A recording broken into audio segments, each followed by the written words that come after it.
Good morning. Welcome to Thursday Thoughts. Today I want to share a few thoughts with you about being intentional. You know, intentional people are usually successful people. Everyone wants to be successful. Nobody sets out on an endeavor to fail. Nobody begins a day wanting to fail. It's just not normal for us to want that. I guarantee you did not start your day wanting to fail. People start businesses and careers.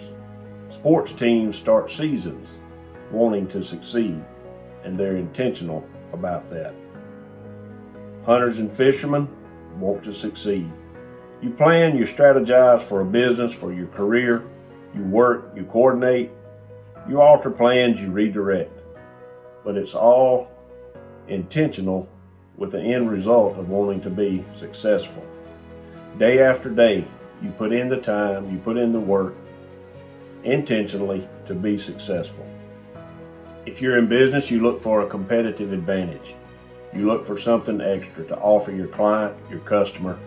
Give them that little more bang for the buck. It is being intentional.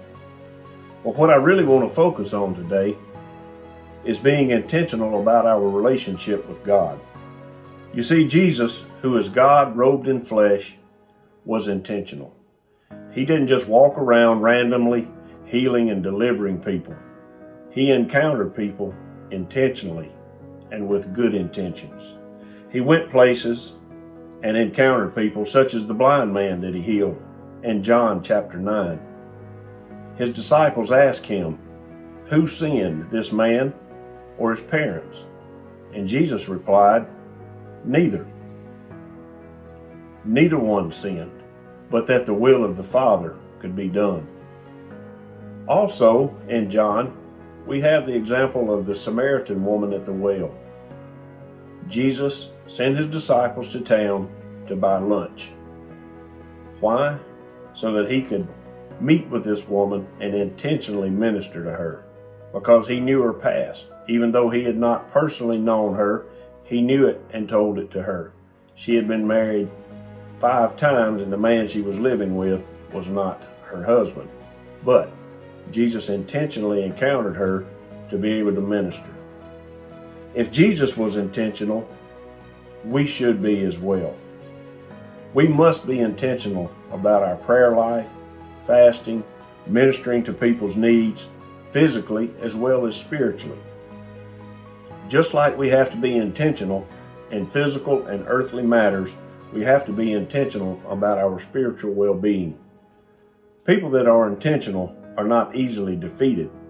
They are not dependent on emotional experiences. And as a matter of fact, intentional people do not even live according to their feelings. They live according to the Word of God. That is not popular these days, but that is right. Intentional people can live Ephesians 6:13. Therefore, take unto you the whole armor of God, that you may be able to withstand in the evil day, and having done all, to stand. Intentional people can stand at all times. 2 great men who have already moved on to their eternal reward were solid examples of being intentional. Brother James Carney and my father-in-law, Brother G.R. Travis.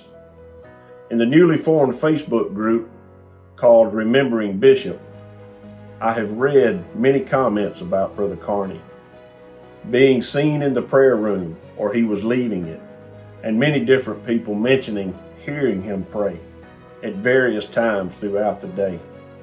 I've also seen accounts of individuals who had gone out into sin, been in the church, turned their back on God, failed God, and how Brother Carney never gave up on them. He was always encouraging them, praying for them. They knew he was praying for them and not condemning. Brother Travis was also a man of disciplined prayer and fasting, and he always encouraged others. I heard him say many times that he lived by the motto, "I'm never down. I'm either up or I'm getting up."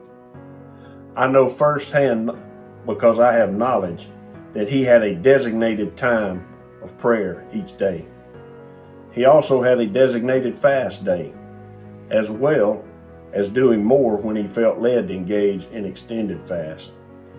These men are just a few that are good examples of being intentional.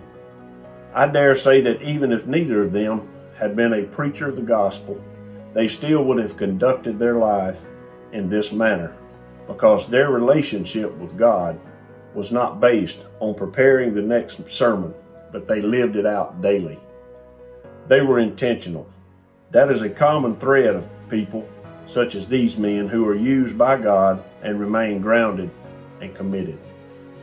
I know that in order for us to do what we are called to do in these last times and to be involved in the end time harvest, we must be intentional. No one will accidentally make heaven.